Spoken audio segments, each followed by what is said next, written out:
అందరికీ నమస్కారం. ఈరోజు నేను తెలుగుదేశం పార్టీలో ఇంతకుముందు రిజైన్ చేసి గౌరవ మాజీ ముఖ్యమంత్రి వర్యులు జగన్మోహన్ రెడ్డి గారి సమక్షంలో వైఎస్ఆర్ పార్టీలో చేరడం జరిగింది. ఇప్పుడు అద్దింట్లో నుంచి సొంత ఇంట్లో వచ్చినంత ఆనందంగా ఉంది.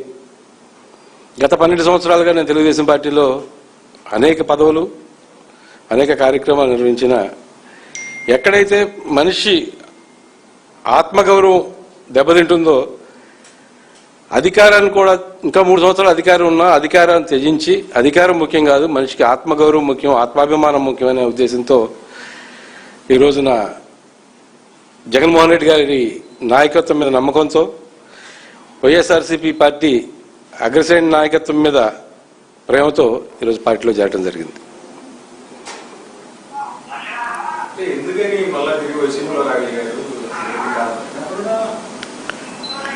అంటే అక్కడ జరుగుతున్న అరాచకాలు చూడలేక, ఆత్మాభిమానం చంపుకోలేక, ఎక్కడైతే మనం ఆత్మాభిమానంతో ఆత్మగౌరవంతో బతకగలుగుతామనే ఉద్దేశంతోనే వైసీపీ పార్టీలో జగన్మోహన్ రెడ్డి గారి సమక్షంలో చేరటం జరిగింది. 12 సంవత్సరాలు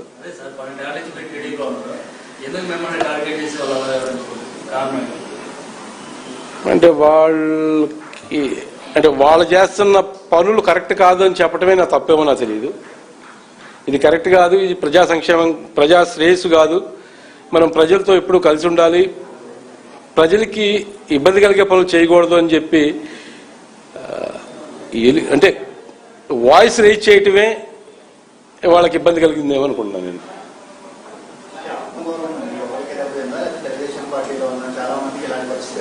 చాలా మంది అలాగే ఉన్నారు. కాకపోతే అధికారం ఉంది కదా అని చెప్పేసి ఎవరో కూడా ఈ రోజున అంత తొందరగా బయటకు రాలేక అలాగే సర్దుకుని ఉంటా ఉన్నారు.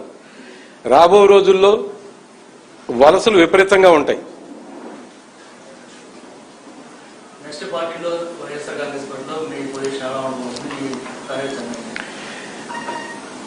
జగన్మోహన్ రెడ్డి గారు నాకు ఒకటే ఒక బాధ్యత అప్పచెప్పారు. మోహన్ని గెలిపించే బాధ్యత మీరు తీసుకోండి, మీ భవిష్యత్తు రాజకీయం అనేది నేను చూసుకుంటానని ఒక మాట ఇచ్చారు. అంత తప్ప నీకు వేరే కండిషన్స్ ఏం పెట్టలేదు. జగన్మోహన్ రెడ్డి గారు నాకు ఏ బాధ్యత అయితే అప్పచెప్తారో ఆ బాధ్యతని మనస్ఫూర్తిగా నా శక్తి మేరకు నిర్వర్తిస్తానని తెలియజేసుకుంటున్నాను. ఇప్పుడు శాసనమండలిలో ప్రతిపక్ష నేతగా వస్తా ఉన్నారు. కాపుల్లో ప్రముఖ నాయకులను అంటే ఇందులో ఉన్న ఫ్రీడమ్ ఇందులో ఉండదని ఆలోచన కూడా కాపుల్లో ఉండడం వాస్తవంగా ఒక రకంగా కరెక్టే. ఎందుకంటే అగ్రశ్రేణి నాయకత్వం గతంలో కాంగ్రెస్ పార్టీలో ఉన్నారు, దాని తర్వాత కాంగ్రెస్ పార్టీ అయిపోయిన తర్వాత వైసీపీ పార్టీలో చేరారు. అటు బొత్స సత్యనారాయణ గారిని, పేరు నాని గారు కానివ్వండి, అంబటి రాంబాబు గారు కానివ్వండి, లేదంటే గుడివాడ అమర్నాథ్ గారండి, కన్నబాబు గారండి, ముఖ్యంగా చెప్పుకోదగ్గ నాయకత్వం అంతా కూడా వైసీపీ పార్టీలోనే ఉన్నారు. అలాగే ఎక్కడ ఏ పార్టీలకు సంబంధం లేకుండా కాపులకు ఎక్కడైనా అన్యాయం జరుగుతుందంటే ఈ ఉన్న నాయకులు మేమున్నామని చెప్పి ఎప్పుడూ కూడా కాపు సమాజానికి అండదండలు అందిస్తూ ఉన్నారు. వైసీపీలో ఉన్న నాయకులందరూ కూడా అక్కడ కాపుల పరిస్థితి ఎలా ఉందంటే పవన్ కళ్యాణ్ ఒకడు ఉన్నాడు, ఇంకా మనకే కాపుతో పని లేదన్న ఒక భావంతో అక్కడ ఉంది. నిజంగా చెప్పాలంటే కూటమి ప్రభుత్వంలో కాపులు పడుతున్న ఇబ్బందులు అన్ని కావు. అయితే ఎవరు చెప్పుకోలేక ఏం మాట్లాడలేక అలా సైలెంట్గా ఉండిపోతున్నారు. కానీ రాబో కాలంలో అయితే మాత్రం అందరూ కూడా వైసీపీ పార్టీకి అట్రాక్ట్ అవుతారు, అందరూ కూడా వైసీపీతోనే జతకట్టి ముందుకు నడుస్తారని చెప్పి నాకున్న భావన.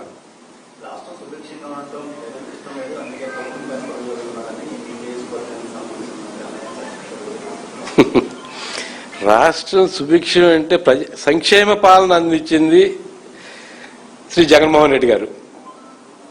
సంక్షేమ పథకాలు జగన్మోహన్ రెడ్డి గారు అవసరం లేదు, నేను సిద్ధం.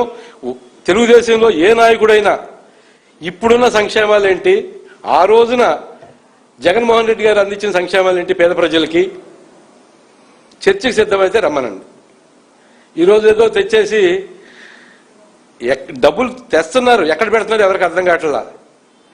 రాష్ట్రంలో జగన్మోహన్ రెడ్డి గారు లక్షల కోట్ల అప్పులు చేశారు. జగన్మోహన్ రెడ్డి గారు 5 సంవత్సరాలు చేసిన అప్పుని మీరు సంవత్సరాల్లోనే చేశారు. ఈ డబ్బంతా ఎక్కడ పెట్టారు? మరి ముఖ్యంగా రాజధాని గురించి ఇది సందర్భమో కాదా తెలియదు కానీ ఒక మాట చెప్పదలుచుకున్నాను నేను. 35 లక్షలు ఉన్న ఎకరాల మీద 1,70,00,000 ఖర్చు పెడుతున్నారే మీరు. అది ఎవరి సొమ్ము? దేనికోసం ఖర్చు పెడుతున్నారు? మీరు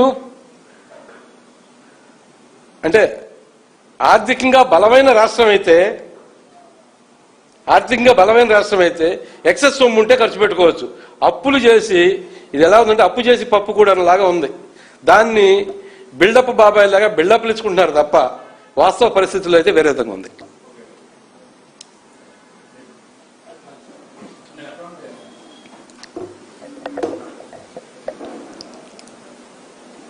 ఈరోజు రేపల్ల నియోజకవర్గంలో తెలుగుదేశం పార్టీలో సుదీర్ఘంగా పనిచేసి ఎన్నో పదవులను తీసుకుని ఈ రోజున మన వైఎస్ జగన్మోహన్ రెడ్డి గారి ఆధ్వర్యంలో ఆయన నాయకత్వం మీద ఉన్న నమ్మకంతో గూడపాటి శ్రీనివాస్ గారు జిఎస్ గారు ఈరోజు మన పార్టీలో చేరడం నాకు ఎంతో సంతోషంగా ఉంది. ఆయన చేరే ముందు నాకు ఒకటే అన్నారు, ఇక్కడ ఉంటే నేను ఒక నియంత పాలనలో ఉన్నట్టుంది, ఇక్కడి నుంచి బయటకు వచ్చితే కానీ నేను ఒక స్వేచ్ఛగా ప్రజలకి ఏం కావాలి ఏంటి అనే దాని మీద ఇక్కడ పడుతున్న బాధల గురించి నేను చెప్పడానికి ఉంది. నేను అక్కడ ఉన్నంగా వరకు కూడా ఏమీ మాట్లాడను, ఏదున్నా నేను బయటకు వచ్చిన తర్వాత మాట్లాడతాను అని చెప్పి ఆ రోజు జగన్మోహన్ రెడ్డి గారికి కానీ నాకు కానీ ఆ రోజు జిఎస్ గారు చెప్పడం జరిగింది. ఈ రోజున కూటమి ప్రభుత్వానికి కానీ టీడీపీకి కానీ ఒకటే నేను అడుగుతున్నా, మీ నాయకత్వం ఎంత బలహీనంగా ఉందనే దాని మీద ఈ రోజున రేపల్ల నియోజకవర్గమే ఒక నిదర్శనం. ఎందుకనంటే ఇది ఆరంభం మాత్రమే, ముగింపు అనేది ఏ విధంగా ఉంటుందనేది ఈ టీడీపీ ప్రభుత్వం కానీ ఈ చంద్రబాబు నాయుడు గారు కానీ త్వరలో చూడబోతున్నారు. అలాగే ముఖ్యంగా మా నియోజకవర్గ ఎమ్మెల్యే మంత్రి అయినటువంటి అనగాని సత్యప్రసాద్ కూడా చూడబోతున్నారు. ఒక నియంత పాలన నుంచి రేపల్ల ప్రజలు రాబోయే ఎలక్షన్లో రేపల్ని కాపాడుకోబోతున్నారు. ఇదందరూ కూడా మన శుభపరిణామంగా భావించి జిఎస్ గారు చేరటం మన వైఎస్ఆర్ కాంగ్రెస్ పార్టీ రేపల్ల నియోజకవర్గంలో మరింత బలం చేకూరుతుందని ఆయన సలహాలు తీసుకుంటూ రేపల్ల నియోజకవర్గంను జగన్మోహన్ రెడ్డి గారికి గెలిచి రేపు ఆయన సీఎం కావడానికి మొదటి నాంది రేపల్ల నియోజకవర్గం నుంచే నేను